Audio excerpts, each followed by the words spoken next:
सी बात है। तो अब जो आदमी 75 का हो गया, उसने खुद अपनी लंबी उम्र की तैयारी ही नहीं करी, और जब उसने कोई तैयारी खुद नहीं करी है तो उसका परिवार या उसके समाज उनको कैसे तैयारी, वो कैसे तैयारी करेंगे? तो आपका ये कहने का मतलब है कि पहले तो शायद वो 60 साल तक जीता तो बहुत बड़ी बात थी, तो जब तक वो कमा रहा था वो जी रहा था, अब वो 80 साल तक जी रहा है। तो इसके जो परिणाम है वो भी इकोनॉमिक एंगल मुझे समझाइए। इसके इकोनॉमिक एंगल बहुत भयावह है। आज हिंदुस्तान में 60 साल की उम्र में आपने एक आदमी को रिटायर कर दिया। आदमी को अगर 80 साल तक जीना है तो 20 साल के लिए उसको अपना इंतजाम करना है। उसकी पत्नी 10 साल छोटी है तो 30 साल के लिए पत्नी के लिए इंतजाम करना है। औरतें आमतौर पे 5 से 7 साल ज्यादा जीती हैं, तो 35 साल के लिए उसे अपनी पत्नी के लिए फाइनेंशियल इंतजाम करना है और 20 साल के लिए खुद के लिए इंतजाम करना है। आज के इन्फ्लेशन में, आज की महंगाई में कितना भी पैसा आप एक जगह रख दीजिए, क्या वो 35 साल तक खींच सकता है? ये प्रैक्टिकल नहीं है। और जैसे जैसे उम्र बढ़ती जाती है उनके बच्चों की उम्र भी बढ़ रही है जी।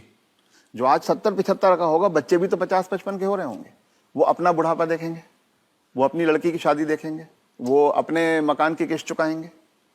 तो जो पीढ़ियों के बीच की जो दूरियां हैं वो बढ़ती जाती हैं। ये इकोनॉमिक वजह से बढ़ रही है। इकोनॉमिक वजह से बढ़ रही हैं। तो अब वो जो कॉन्सेप्ट है कि 60 साल की उम्र में हम रिटायर हो जाएं, उससे बाहर निकलना होगा। जब तक शरीर साथ देता है काम करते रहना है और 2 पैसे कमाते रहना है जी। कुछ करके किसी तरह से अपनी आर्थिक स्वतंत्रता को कायम रखना चाहिए, जितने ज्यादा से ज्यादा समय तक हम रख सकते हैं। अपने आप को वोकल रखना भी बहुत ज्यादा जरूरी है। अगर मेरी परवाह मेरे परिवार वाले नहीं कर रहे हैं और अगर अड़ोसी पड़ोसी इस बात को जान जाएं तो कोई भी बुजुर्ग कभी भी किसी परेशानी का सामना नहीं करता, क्योंकि तो चुप ना रहें। चुप रथ ना साहब रहें। ये कह रहे हैं कि चुप ना रहें। अगर आपके बच्चे आपके साथ व्यवहार ठीक नहीं कर रहे हैं सबको बताएं। तो आप सबको बताएं। जी। रथ साहब, बहुत सारे जो बुजुर्ग हैं हमारे समाज में, उन पे प्रेशर आता है बच्चों की तरफ से कि आपकी जो जायदाद है या जो घर है या जो प्रॉपर्टी है, जो कुछ भी आपके पास है, वो आप हमारे नाम कर दें। इस पे आप कुछ टिप्पणी देना चाहेंगे? पहला ये कि किसी भी हालत में आपके पास जो भी धन संपदा है, जो भी आपके पास आर्थिक साधन है, वो जब तक आप और आपकी पत्नी जीवित हैं किसी और के हाथ नहीं जाना चाहिए। कितना भी प्यार करते किसी हो, के नाम पे नहीं जाना किसी चाहिए। बच्चे, किसी बहू, किसी पोते, किसी के नाम पे ना जाए, कितना भी आप प्यार करते हो। क्योंकि जब तक अगली पीढ़ी को पिछली पीढ़ी का सामान कुछ मिलता नहीं है तब तक वो उनकी इज्जत करते रहते हैं। वो हाथ पांव भी दबाएंगे, वो अस्पताल भी ले जाएंगे, वो दवा दारू भी करेंगे।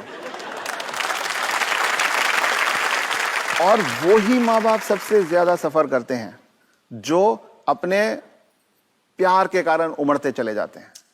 मेरा बेटा, मेरी बेटी, मेरी बहू, मेरा पोता, जो ये मेरा मेरा करना जिसने शुरू किया, बस वहीं से उनके दुर्गति के दिन शुरू हो जाते हैं।